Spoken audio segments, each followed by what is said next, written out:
Méditation du 14 août. Vulnérabilité stratégique. Prenez mon joug sur vous et recevez mes instructions, car je suis doux et humble de cœur, et vous trouverez du repos pour vos âmes. Matthieu 11, verset 29.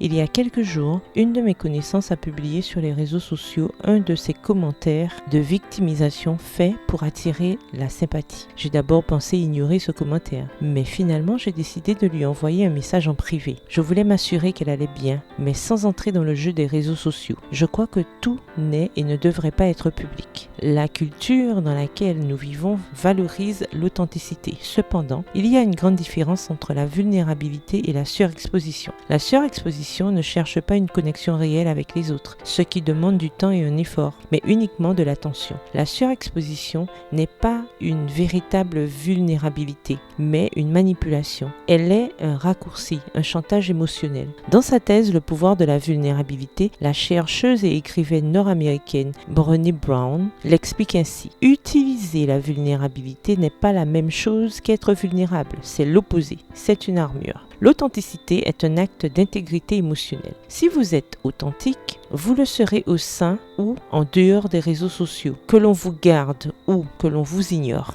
L'opposé de la véritable authenticité, selon l'auteur et oratrice Sharon Miller, c'est la vulnérabilité stratégique. Autrement dit, quand nous choisissons les aspects de notre vie que nous partagerons pour paraître plus humbles et plus intéressantes. Par exemple, nous publions une photo sur les réseaux sociaux et nous disons qu'elle a été prise sans maquillage et sans filtre pour que les gens admirent notre authenticité. Autant à l'intérieur qu'à l'extérieur de l'Église, nous avons transformé l'authenticité en un produit, ce qui a pour effet ironique de revenir à notre authenticité inauthentique, dit-elle dans Nice, agréable. Loin d'être un produit, l'authenticité est un fruit qui grandira progressivement tant que nous resterons connectés au cep.